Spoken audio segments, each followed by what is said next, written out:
En nombre de la seguridad nacional, miles y miles de seres humanos, generalmente jóvenes y hasta adolescentes, pasaron a integrar una categoría tétrica y fantasmal, la de los desaparecidos. Palabra, triste privilegio argentino, que hoy se escribe en castellano en toda la prensa del mundo. Arrebatados por la fuerza, dejaron de tener presencia civil. ¿Quiénes exactamente los había secuestrado? ¿Por qué? ¿Dónde estaban? No se tenía respuesta precisa a estos interrogantes. Las autoridades no habían oído hablar jamás de ellos, las cárceles no los tenían en sus celdas, la justicia los desconocía y los habeas corpus solo tenían por contestación el silencio. En torno de ellos crecía un ominoso silencio.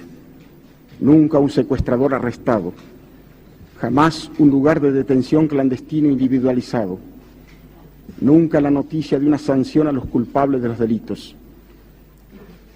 Así transcurrían días, semanas, meses, años de incertidumbre y dolor de padres, madres e hijos, todos pendientes de rumores, debatiéndose entre desesperadas expectativas, de gestiones innumerables e inútiles, de ruegos e influyentes, a oficiales de alguna fuerza armada que alguien les recomendaba, a obispos y capellanes, a comisarios. La respuesta era siempre negativa. En cuanto a la sociedad, iba arraigándose la idea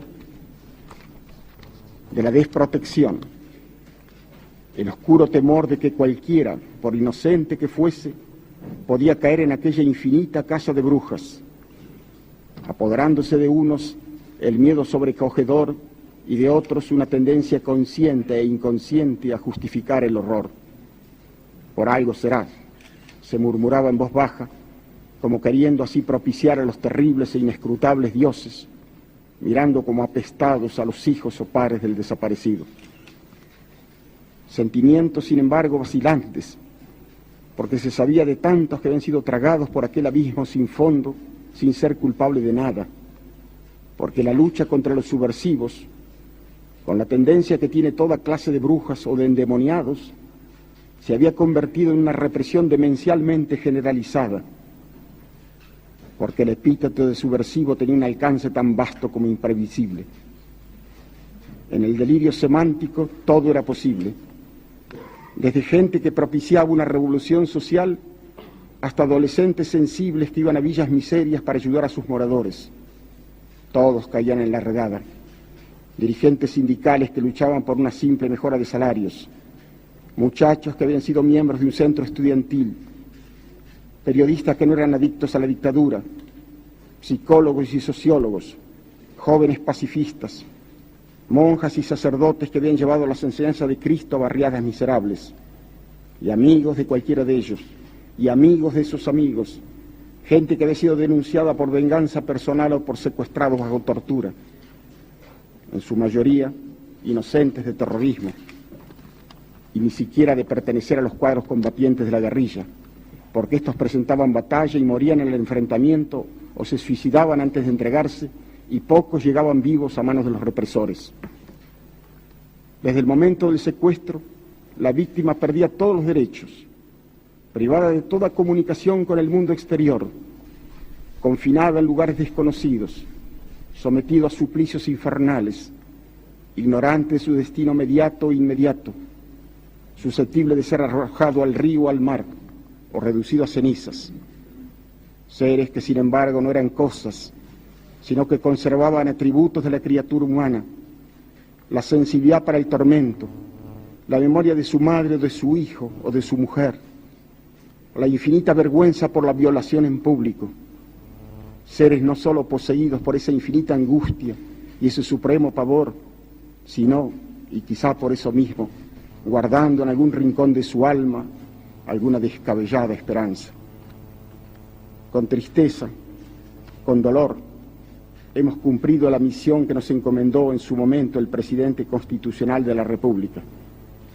Esa labor fue muy ardua, porque debimos recomponer un tenebroso rompecabezas, después de muchos años de producidos los hechos, cuando se habían borrado deliberadamente todos los rastros, se habían quemado toda la documentación y hasta se había demolido edificios. Hemos tenido que basarnos, pues, en las denuncias de los familiares, en las declaraciones de aquellos que pudieron salir del infierno y aún en los testimonios de represores que por oscuras motivaciones se acercaron a nosotros para decir lo que sabían. Fuimos acusados de no propiciar la reconciliación nacional, de activar los odios y resentimientos, de impedir el olvido. Pero no es así. No estamos movidos por el resentimiento ni por el espíritu de venganza. Solo pedimos la verdad y la justicia, tal como por otra parte las han pedido las iglesias de distintas confesiones, entendiendo que no podrá haber reconciliación sino después del arrepentimiento de los culpables y de una justicia que se fundamente en la verdad, porque si no, debería echarse por tierra la trascendente misión que el Poder Judicial tiene en toda comunidad civilizada. Las grandes calamidades son siempre aleccionadoras, y sin duda el más terrible drama que en toda su historia sufrió la nación durante el período que duró la dictadura militar, iniciada en marzo de 1976, servirá para hacernos comprender que únicamente la democracia es capaz de preservar a un pueblo de semejante horror, que sólo ella puede mantener y salvar los sagrados y esenciales derechos de la criatura humana. Únicamente así podremos estar seguros de que nunca más en nuestra patria se repetirán hechos que nos han hecho trágicamente famosos en el mundo civilizado.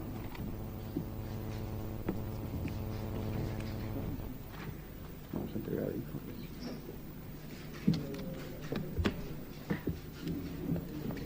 Aquí le vamos a entregar, señor presidente, el informe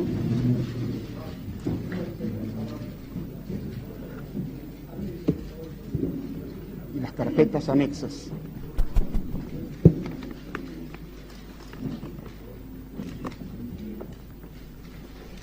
Debo recordar que la masa total del informe comprende más de 50.000 folios que entregamos al señor presidente también en forma de microfilmación. Esta es la carpeta que saldrá en forma de libro. Señor presidente de la Comisión Nacional sobre la Desaparición de Personas, doctor Ernesto Sábato. Señoras, señores, en nombre del Poder Ejecutivo de la Nación, y estoy seguro que digo bien en nombre del pueblo argentino, quiero expresarle el agradecimiento de todos. Necesitábamos sin duda de la tarea que ustedes han realizado. Sabemos que ha significado para ustedes un esfuerzo físico tremendo, pero nos consta que por encima de ese esfuerzo han tenido ustedes que superar algo que es mucho más fuerte. Han tenido que superar el agobio del dolor con el que se han encontrado a través de todos estos días de tan intenso trabajo. El país necesitaba en consecuencia este ejemplo de ustedes, así como necesita saber la verdad acerca de lo que pasó.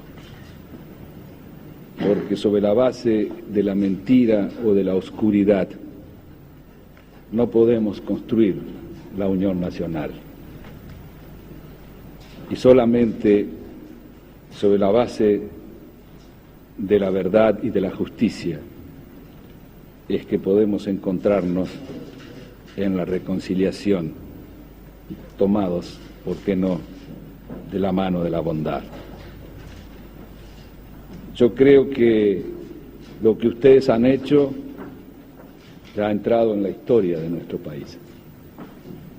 Constituye un aporte fundamental para que de aquí en adelante los argentinos sepamos cabalmente, por lo menos, cuál es el camino que jamás deberemos transitar en el futuro, para que nunca más el odio, para que nunca más la violencia perturbe, conmueva y degrade a la sociedad argentina.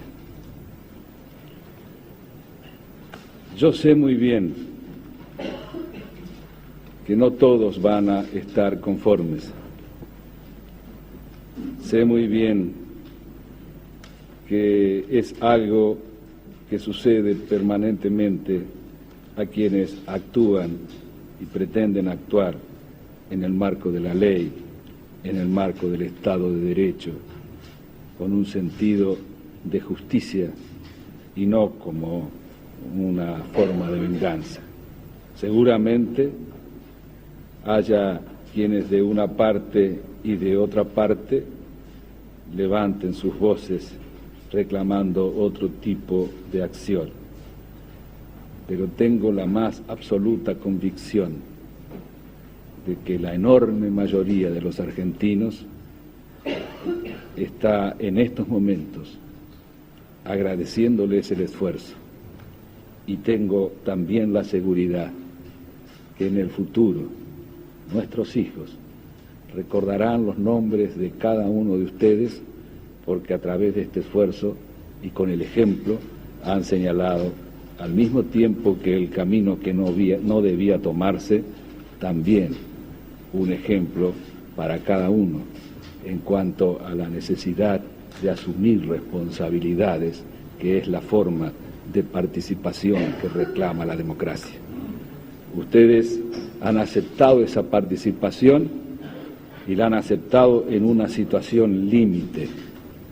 Ustedes han transitado estos meses duros y difíciles cumpliendo con nobleza una obligación de ciudadanos que está más próxima del heroísmo que del esfuerzo.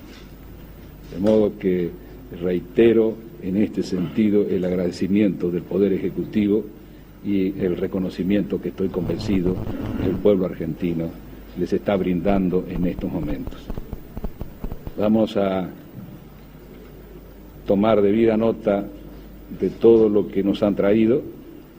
Va a actuar como corresponde en la Argentina la justicia, a través del debido proceso, en el marco del Estado de Derecho, y vamos a encontrar seguramente con la misma inquietud, con la misma apelación de carácter espiritual que ustedes permanentemente han puesto de manifiesto, vamos a encontrar los argentinos la paz que estamos reclamando.